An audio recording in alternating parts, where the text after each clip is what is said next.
Thank you. Hari ini tetap ya, nanti saya akan dibantu oleh multimedia.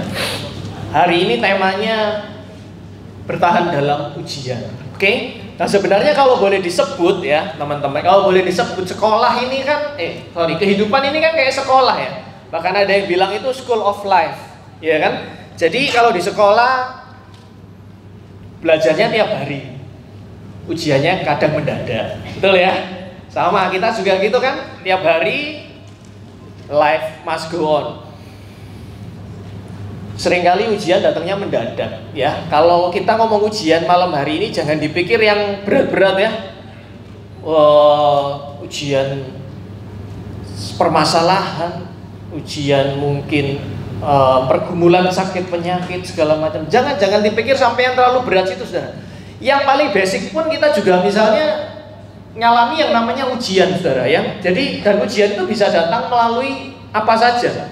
Entah itu masalah, entah itu something pencobaan, ya paling simpel saudara, contoh nih.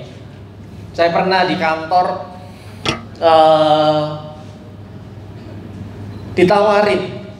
ditawarin kayak begini nih. Pak, tanda tangan dong Pak. Buat apa? Buat klaim promosi. Lah, mana kapan promosinya? Ya udah kita atur Pak. Gampang lah, nanti bagi-bagi lah. Nah ini ujian saudara, ya kan? Ini ujian. Jadi ujian tuh nggak selalu yang ngeri-ngeri gitu saudara ya, nggak selalu yang berat-berat. Ya ini kalau diterusin berat saudara ya.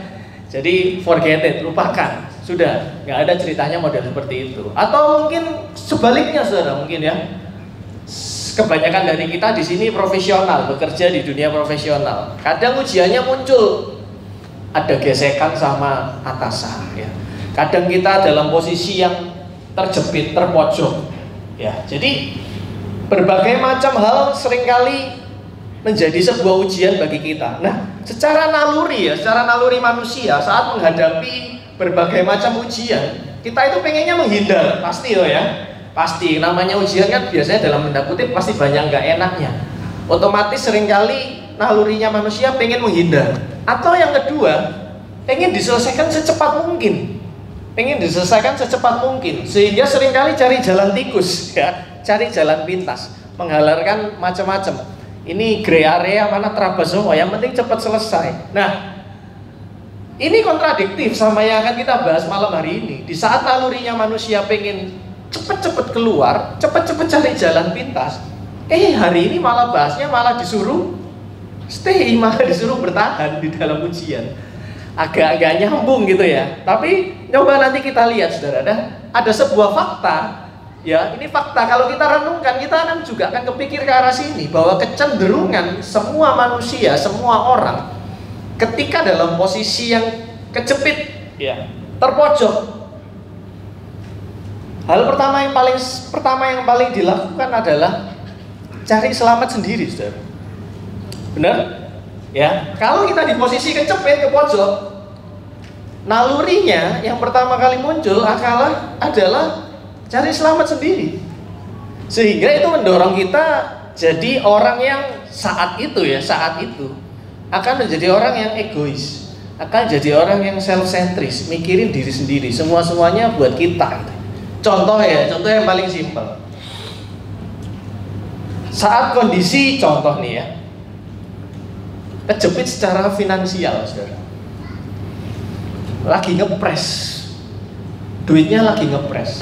Otomatis yang akan mendorong orang ini kesehariannya adalah cari duit sebanyak mungkin, cari pendapatan sebanyak mungkin, sehingga semua pengeluaran akan dipapras habis, saudara. Tapi kadang kebablas. Habis terima gajian, ya kan? Terima kasih Tuhan, sudah selesai. Ini buat ini buat biaya A, ini buat biaya B, ini buat C, ini buat. Lupa, tidak mengembalikan perpuluhan, ya kan? Terus kemudian apalagi kolektor persembahan, papras habis, saudara. Kenapa? Kok perpuluhan? Wong buat saya sendiri aja, buat di keluarga aja masih kurang kok gitu. Ya, jadi semuanya akan bergeser, arah hidupnya akan bergeser, saudara. Nah, Dan nggak berhenti sampai situ, saudara. Nggak berhenti sampai situ. Ketika dia punya waktu luang nih katakanlah, waktu lebih, semuanya akan digunakan for me. Gitu.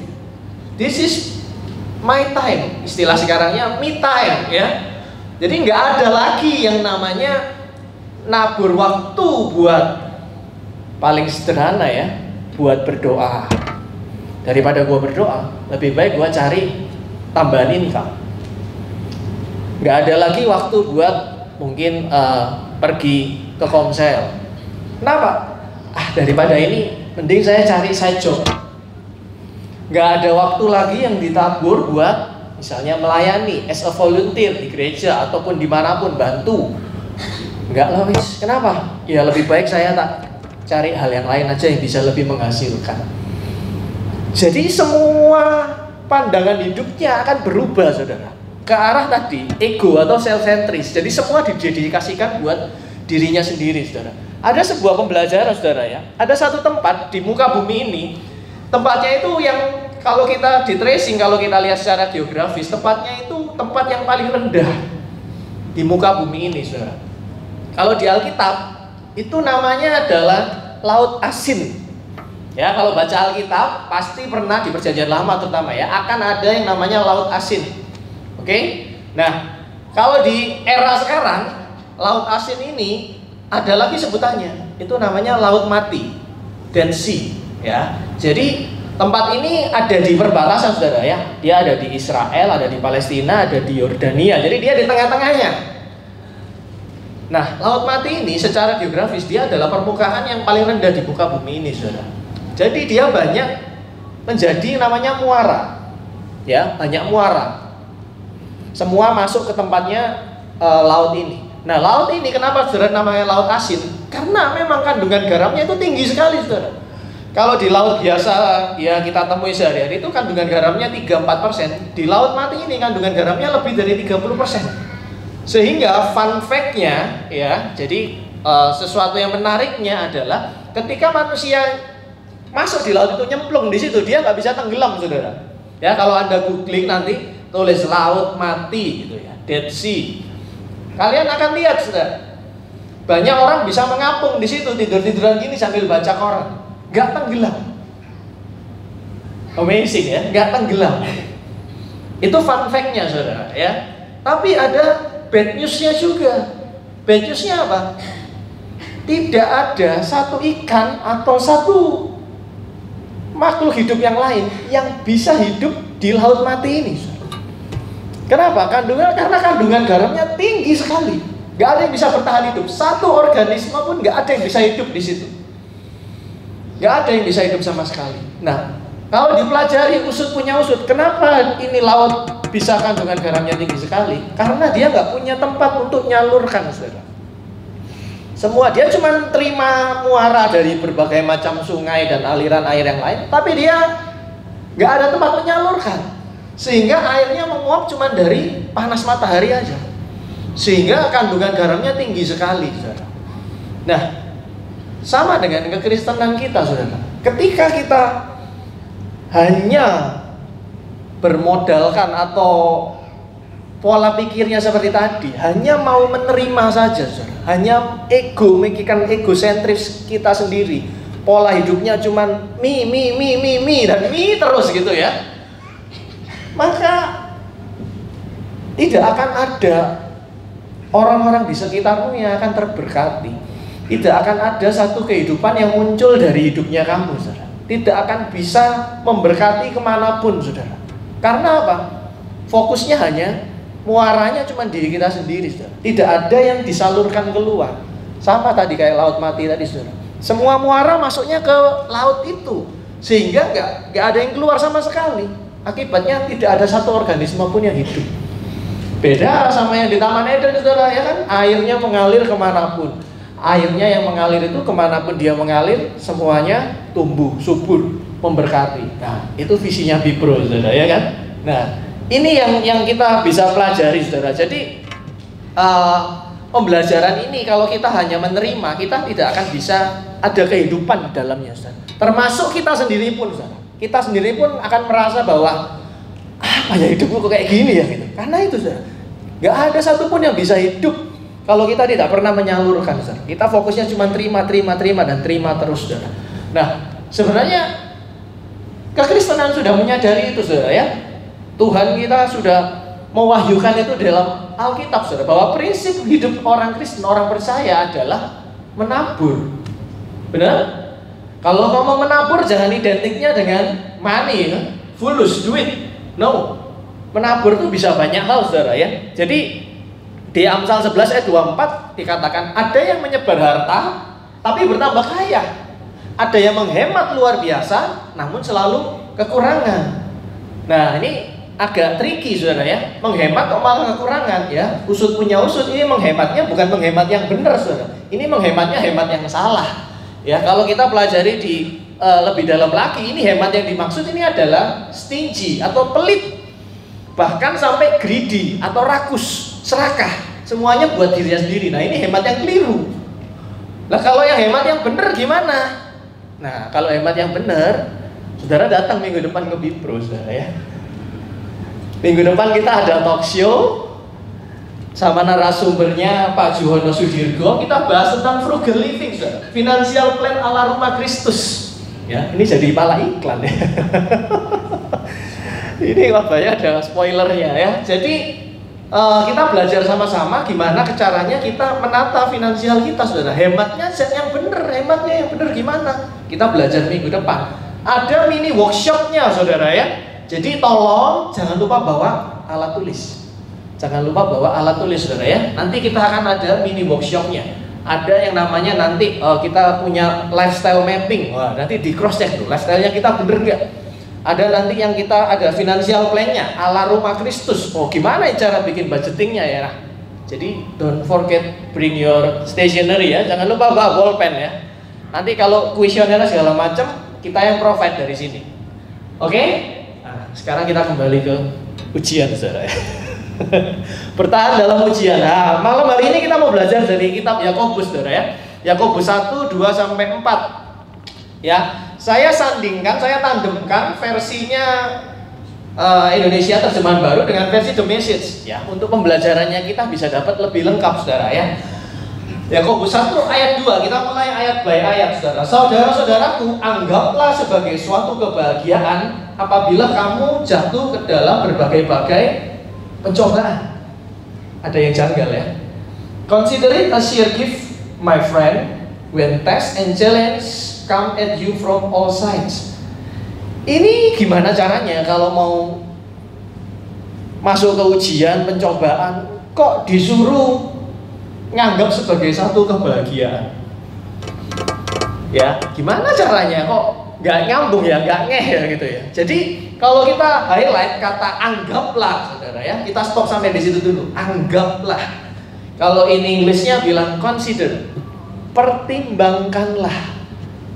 Kalau kita trace lagi, saudara, ini kata kerja, ya. Orang Surabaya bilang wis anggepen ae, gitu, ya.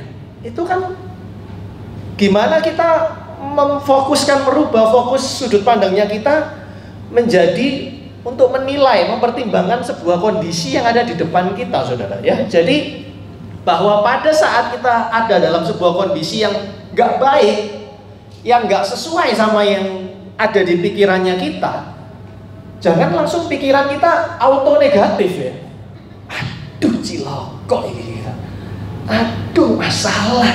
Jangan terlalu cepat ke situ, saudara. Jangan terlalu cepat ke situ. Tapi pertimbangkanlah, saudara. Pertimbangkanlah, anggaplah, arahkan pikiran kita, pertimbangkanlah. Kondisi itu hanya sebuah skenario, saudara.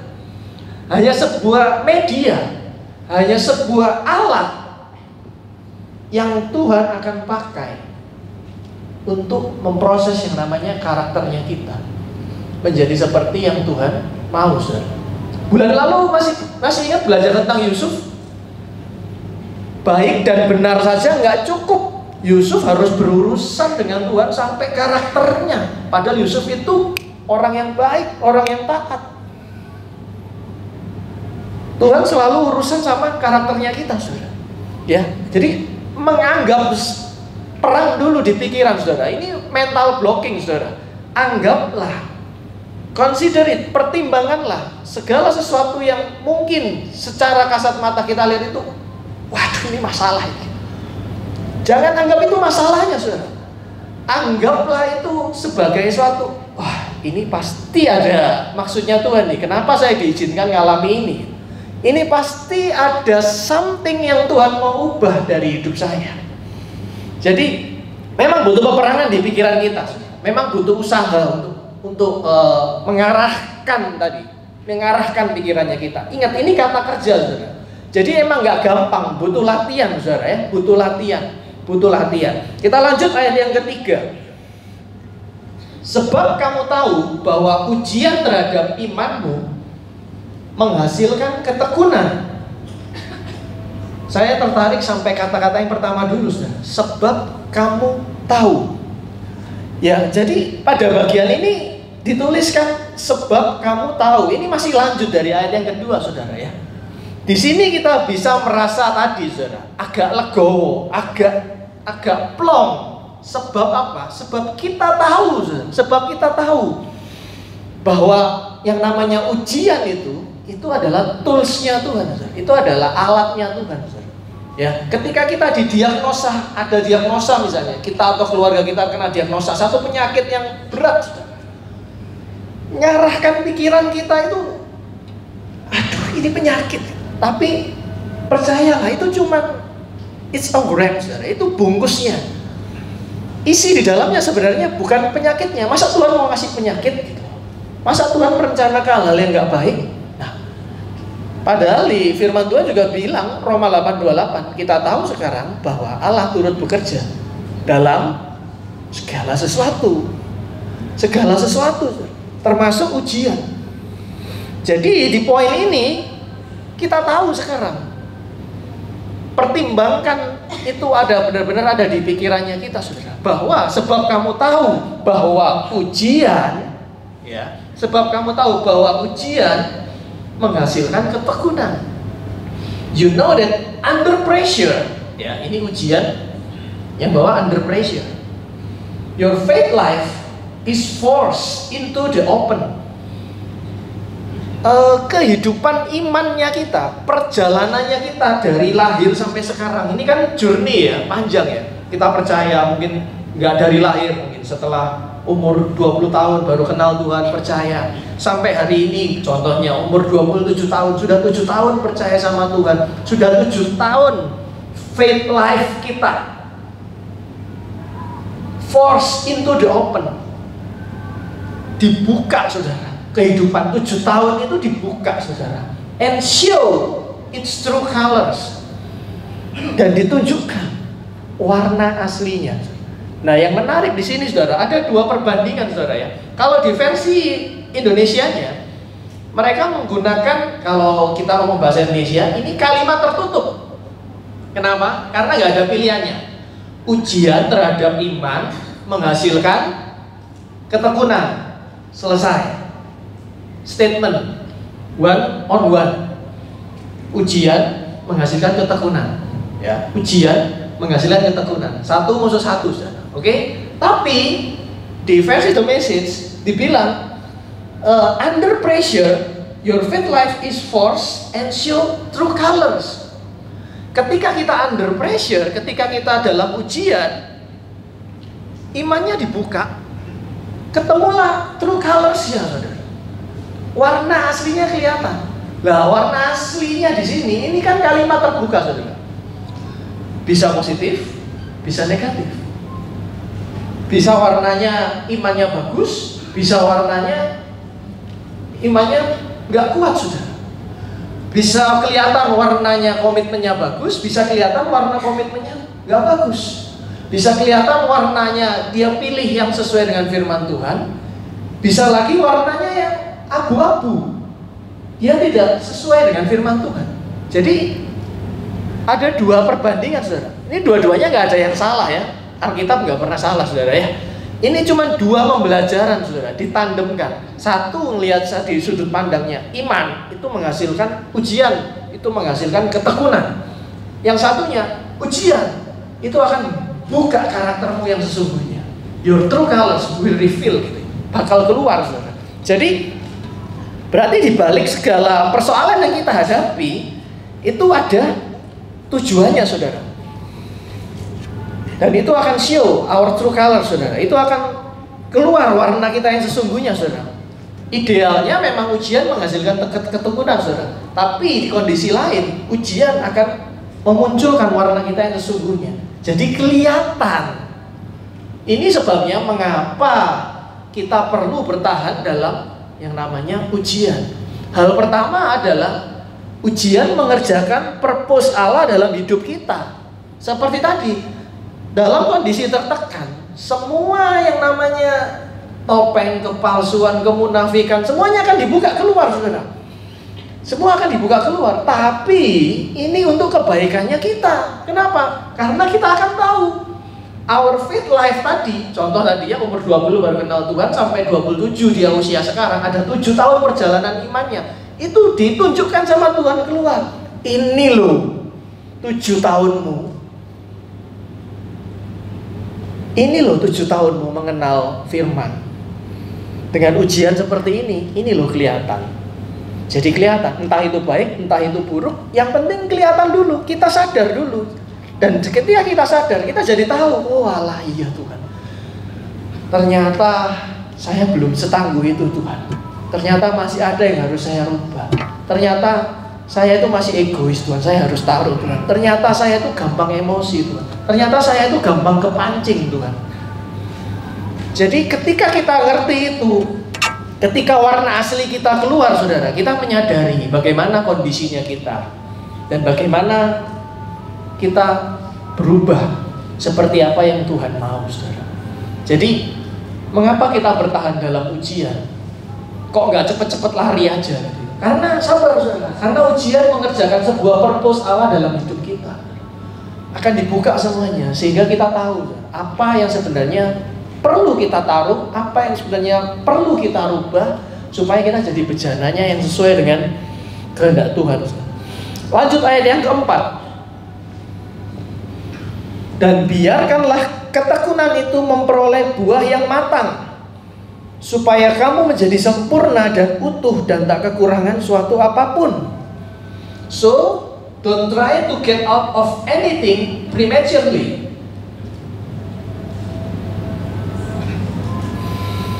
Don't try to get out of anything prematurely.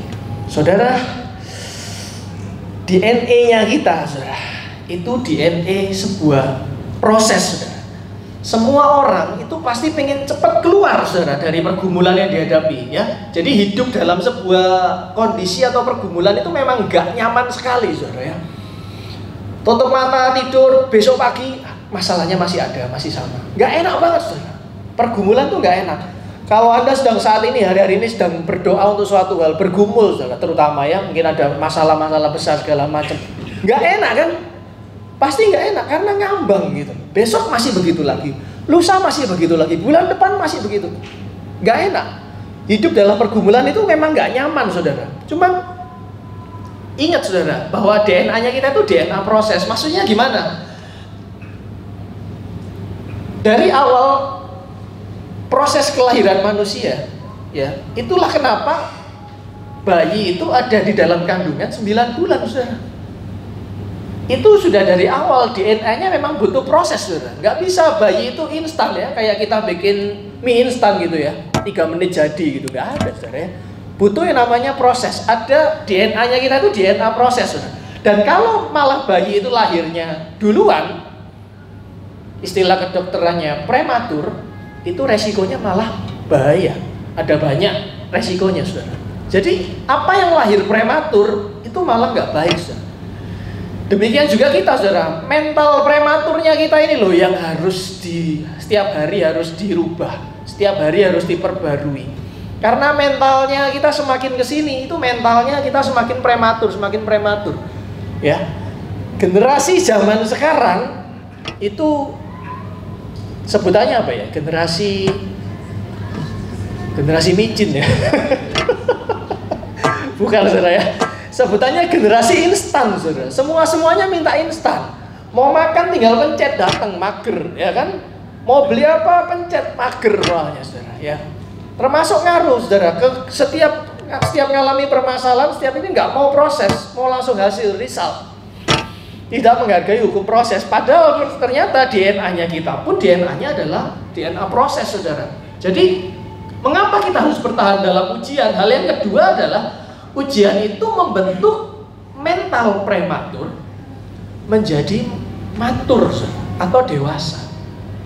Ya, ujian membentuk mental prematur menjadi mature atau dewasa. Itulah sebabnya ini dua alasan paling esensial. Kalau ditulis 3, 4, 5, 6, 7, 8 masih ada, saudara ya. Tapi hari ini kita belajar dua ini aja, saudara. Bahwa mengapa kita bertahan dalam ujian? Karena ujian mengerjakan sebuah purpose Allah dalam hidup kita.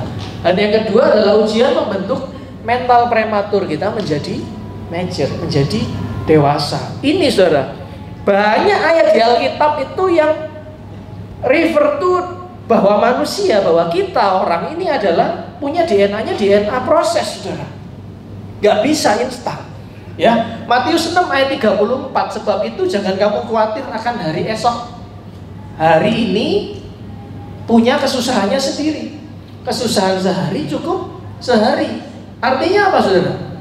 Sebelum kita tidur malam nanti, semua masalah kita hari ini harus di cut off dulu. Tidur, istirahat, berdoa, istirahat dalam hadirat Tuhan, berdoa. Besok pagi masalahnya beres? Belum. Tapi kesusahan besok punya kesusahan sendiri, ada porsinya. Jangan diakumulasi terus, saudara. Stres. Ya, stres kita nanti, saudara. Stres itu kan kita yang bikin, saudara ya. Stres itu karena kita salah merespon, bukan salah masalahnya, saudara. Masalah itu nggak bisa disalahin, saudara, karena dia memang sudah salah. Ya, masalah nggak bisa dihindari, saudara. Yang bikin kita stres itu bukan masalahnya, tapi yang bikin kita stres itu respon kita salah sama masalah itu, makanya stres. Ya, ini ayatnya juga DNA proses, saudara, menunjukkan ke sana. Ada lagi, Roma 12 ayat 12, ya, ayat cantik. Bersukacitalah dalam pengharapan, sabarlah dalam kesesakan, bertekunlah dalam doa. Oke? Bersukacita dalam pengharapan, sabar dalam kesesakan, bertekunlah dalam doa. Ya. Kata-katanya pengharapan, sabar, tekun. Ini mengandung durasi waktu ya, mengandung periode yang lama ya. Yang namanya orang berharap itu pasti lama. Yang namanya orang disuruh sabar ya, gitu, pasti lama. Kamu yang tekun ya, pasti lama. Nunggu antrian panjang, kepanasan, ngomongnya bagus, sabar. Mengandung durasi waktu yang lama, saudara. Jadi bersukacitalah dalam pengharapan. Detik ini dalam masalah.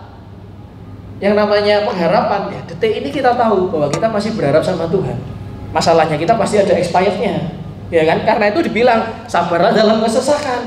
Yang sabar ya, yang sabar. Karena kalau orang disuruh bersabar berarti ada kaitannya sama durasinya nggak sebentar. Durasinya nggak sebentar. Firman Tuhan sudah ngomong begitu, saudara. Jadi ketika dalam masalah beban hidup banyak, ya, jangan bersungut-sungut, mengucap syukur. Karena disuruh sabar ya. Ingat, DNA-mu itu butuh proses. DNA-mu itu DNA proses. Gak ada bayi yang lahir langsung instan, gak ada. Butuh proses. Sabar ya. Kamu sabar. Dan jangan lupa doa ya. Tekun ya. Karena gak doa, gak mungkin bisa bersukacita dalam pengharapan, gak mungkin bisa sabar. Pasti bersungut-sungut terus, pasti mengeluh terus. Kalau mengeluh terus, stres. Kalau stres, mulai tuding sana sini. Nah, panjang, saudara. Implikasinya panjang. Oke? Nah, satu lagi pembelajaran, saudara. Paulus menulis pada jemaat di Korintus, saudara. 1 Korintus 3. Tolong bantu multimedia ya. Ini saya nggak masukin di slide. 1 Korintus 3 ayat 10 sampai 15. Kita baca dengan cepat ya. 1 Korintus 3 10 sampai 15. Judul perikopnya nggak ada di sini ya. Di digital ini nggak ada judul perikop. Judulnya dasar dan bangunan. Ya, dasar dan bangunan. Malam ini kita belajar ilmu pertukangan, ilmu teknik sipil. Sebab dengan kasih karunia Allah yang dianugerahkan kepadaku, kata Paulus, aku sebagai seorang ahli bangunan yang cakap telah meletakkan dasar, dan orang lain membangun terus di atasnya. Tapi tiap-tiap orang harus kelewat. Tiap-tiap orang harus memperhatikan bagaimana ia harus membangun di atasnya. Karena tidak ada seorang pun yang dapat meletakkan dasar lain daripada dasar yang sudah diletakkan, yaitu Yesus Kristus. Jadi dasarnya Yesus Kristus. Entahkah orang membangun di atas dasar ini dengan emas, perak, batu permata, atau kayu, rumput kering, jerami, sekali kelak pekerjaan masing-masing orang akan nampak. Karena hari Tuhan akan menyatakan, sebab ia akan nampak dengan api, dan bagaimana pekerjaan masing-masing orang akan diuji oleh api itu. Jika pekerjaan yang dibangun seseorang tahan uji, ia akan dapat upah. Jika pekerjaannya terbakar, ia akan menderita kerugian, tapi ia sendiri akan diselamatkan. Tetapi seperti dalam api, Paulus sedang bicara, "Hei jemaat, ya, ini ceritanya sedang ada gonogini, saudara ya. Bingung paham pengajaran. Kalian nggak perlu debat mana yang benar, ajarannya Paulus, ajarannya Apolos, ajarannya Kefas. Yang terpenting dasarnya sama-sama ngajarin Tuhan Yesus Kristus. Selebihnya perhatikan apa yang engkau dirikan, bangunan di atasnya, itu yang lebih penting. Dasarnya udah sama, nggak perlu diperdebatkan. Perhatikan lu bangun di atasnya pakai apa. Kalau kita lihat di situ secara sederhana, ada dua macam, ada dua kategori. Satu orang akan membangun dengan emas, perak, dan permata. Satu lagi orang akan bangun dengan kayu, rumput kering, atau jerami. Jadi sudah kelihatan saudara bangunnya pakai apa. Maka dari itu saudara, saya sendiri pribadi, saya paling nggak seneng kalau berdebat. Ini pengajaran gereja mana yang paling bagus, yang paling bikin orang bertumbuh, yang paling mendalam. Aduh, saya paling menghindari saudara seperti itu ya. Karena kenapa? Selama dasarnya sama, nggak melenceng, Tuhan Yesus Kristus dasarnya, itu yang terpenting. Malah saya lebih fokus, lu bangun di atasnya itu pakai apa? Karena firman Tuhan bilang seperti itu, Paulus ngajarin seperti itu. Jadi mau pakai pengajaran firman apapun, kamu berjemaat gereja dimanapun, punya karunia sebanyak apapun, sehebat apapun, semuanya akan nampak suatu waktu nanti ketika pekerjaan itu diuji, atau ketika kita ada dalam yang tadi namanya ujian. Itu semuanya akan nampak. Show your true colors tadi, itu bakal kelihatan. Kita selama ini bangunnya pakai yang berkualitas, emas, perak, batu permata, yang notabene itu selalu kecil tapi mahal, ya kan? Emas, perak, batu permata, kecil tapi mahal, dan bikinnya lama, susah, nggak kelihatan lagi. Atau bangunnya pakai tadi kayu, rumput kering, jerami, cepet banget disusun jadi tinggi, kelihatan. Tapi begitu dites dalam satu ujian, bes, yang satu bes, habis langsung, yang satunya masih bertahan, malah semakin murni. Ini yang paling penting saudara. Ujian akan mengerjakan sebuah purpose, sebuah tujuan Allah dalam hidup kita saudara. Ketika kita dalam under pressure, semua akan muncul true colorsnya apa saudara. Karena itu kenapa kita harus yuk bertahanlah. Kalau kita dalam ujian, yuk bertahanlah. Jangan cepat-cepat, terlalu cepat ngejudge, cilakalah saya, ini masalah besar, cilakalah saya, ini saya didiagnosa seperti ini, celakalah saya, bos saya sudah gak senang sama saya, celakalah saya, ini saya besok bulan depan saya mau majuin apa ke perusahaan, sudah gak ada lagi yang bisa saya pertahankan. Saudara, jangan terlalu cepat ngejudge ke situ saudara. Consider, pertimbangkan saudara. Yuk saya undang pemain musik semua maju ke depan. Jadi kalau kita mau repetisi malam hari ini, mengapa kita harus bertahan dalam ujian? Ujian mengerjakan purpose Allah dalam hidup kita. Ujian membentuk mental prematur menjadi major, menjadi dewasa. Yuk saya undang bangkit berdiri, kita akan selesai malam hari ini. Bapak, kami berdoa Tuhan, kiranya pengetahuan firman-Mu malam hari ini Tuhan